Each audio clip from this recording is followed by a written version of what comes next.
일일 설교겠습니다. 기적 없이도 하나님을 만나는 가장 쉬운 방법이라는 제목입니다.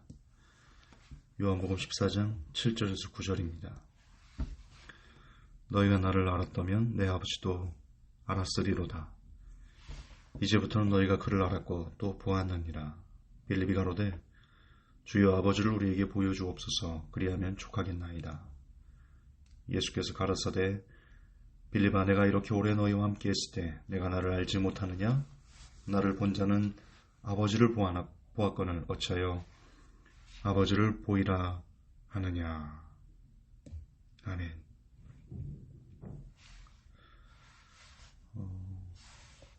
많은 크리스천들이 하나님을 만나려고 애를 씁니다. 그리고 만났다라고 얘기도 합니다. 그러나 그들이 말하는 하나님을 만나는 방법을 듣고 있으면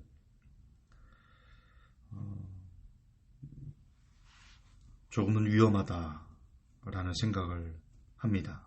그리고 하나님을 만났다라고 말하는 사람들이 얘기하는 방법들 역시 저는 개인적으로 좀 위험하다 이렇게 생각합니다.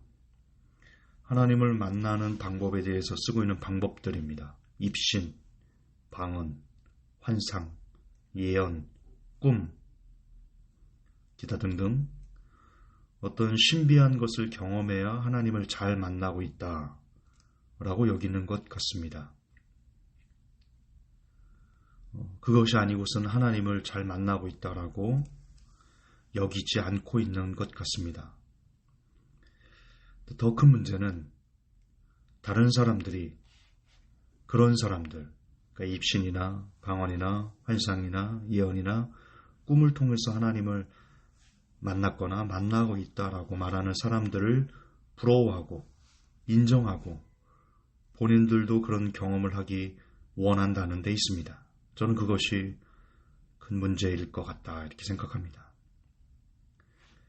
여러분, 우리의 기준은 예수님이어야 됩니다. 옳고 그름, 그것의 중심은 늘 예수님이어야 됩니다. 그리고 예수님께서 하신 말씀이어야 됩니다. 그럼 예수님은 하나님을 만나는 방법에 대해서 뭐라고 말씀하셨나요? 예수님께서 너희가 지금 아버지를 만나고 있냐? 그럼 너 입신했냐? 너 방언했냐? 너 환상했냐? 예언했냐? 꿈꿨냐? 예수님께서 이렇게 말씀하시는가요? 아니잖아요. 예수님께서 하나님을 만나는 방법에 대해서 그렇게 하나님을 만나라고 말하지 않으셨잖아요. 근데 왜 우리는 예수님께서 하지도 않은 하나님을 만나는 방법에 대해서 예수님께서 언급하지도 않으신 우리만의 내가 복음을 만들어서 이렇게 해야 하나님을 잘 만나는 것이다 라고 말하고 그런 사람들을 왜 부러워하냐는 것이죠.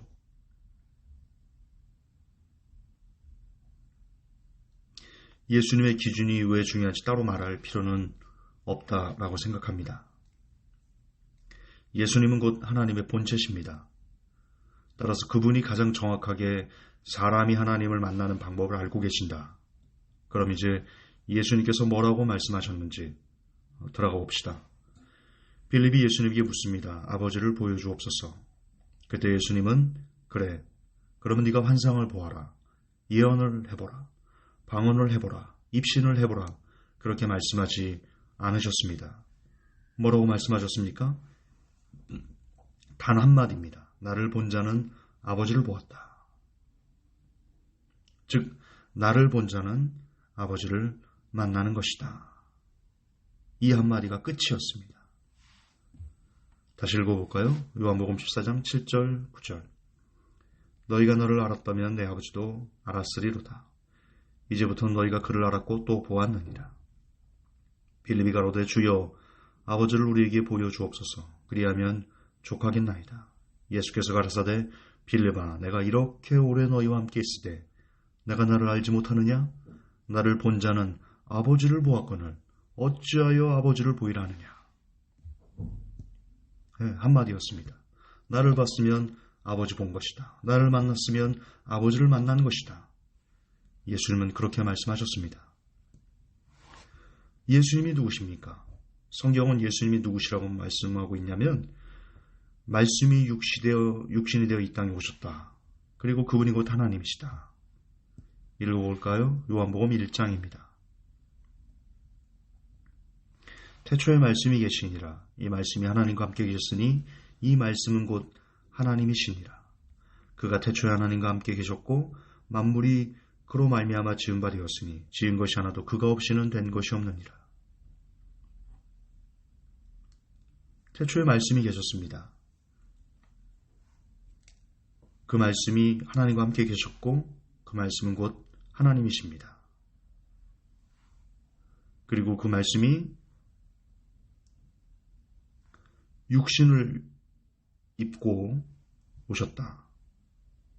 14절입니다. 말씀이 육신이 되어 우리 가운데 거하심에 우리가 그 영광을 보니 아버지의 독생자의 영광이요 은혜와 진리가 충만하더라. 그렇습니다.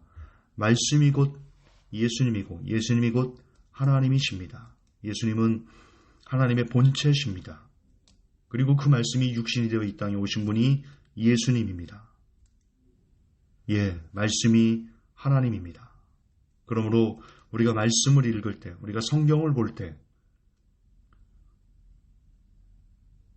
우리는 하나님을 만나고 있는 겁니다. 환상을 안 봐도 됩니다. 예언을 하지 않아도 됩니다. 방언 안 해도 되고요. 신유 못 해도 되고요. 입신 못 해도 되고요. 꿈 안 꾸셔도 됩니다. 그런 것 없이요.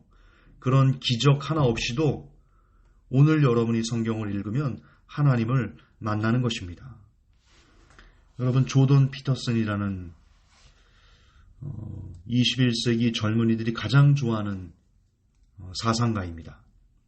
그의 책 인생을 바꾸는 12가지 기적의 법칙, 그런 것 같은데 저는 읽지는 않았는데 유튜브로 그 내용을 소개한 영상은 제가 봤거든요. 제가 구입해서 보려고 하고 준비 중이긴 한데 거기에 보면 참 마음에 와닿는 내용이 있습니다. 조던 피터슨의 강의 중에 이런 얘기가 있습니다. 세상을 바꾸려고 애쓰기 전에 네 방이나 정리해라. 참 독설가로 유명한데 그런데 그분의 독설을 사람들이 싫어하지 않습니다. 너무나 당연하고 너무나 맞는 말이거든요. 세상을 바꾸려고 하기 전에 네 방부터 정리해라. 지금 여러분의 방은 어떻습니까? 지저분합니까? 아니면 정결하게 정리되어 있습니까?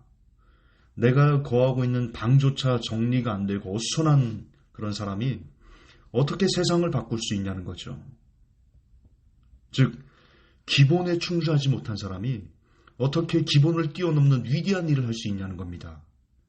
저는 그 부분에서 도전을 참 많이 받았는데 오늘 성경을 읽는 것은 정말 크리스찬들의 가장 기본 중의 기본입니다. 여러분 오늘 성경 얼마나 읽으셨습니까? 몇 장이나 읽으셨습니까? 몇 시간이나 성경을 읽으셨습니까? 그런 기본도 하지 못하면서 환상을 보고 예언을 하고 방언을 하고 신유를 하고 꿈을 꾸고 입신을 하면 하나님을 만날 수 있을 것 같습니까?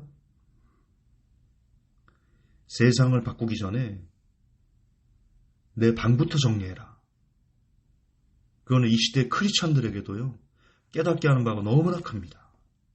기본부터 해야 됩니다.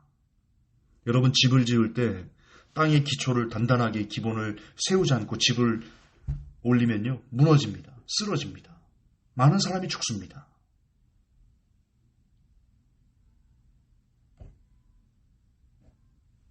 어떤 신비한 기적과 체험을 하나님을 만나러 하시기 전에 기본부터 하십시오.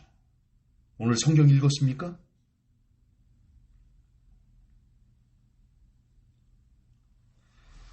이런 매우 간단한 이치를 빌립과 다른 제자도 몰랐습니다.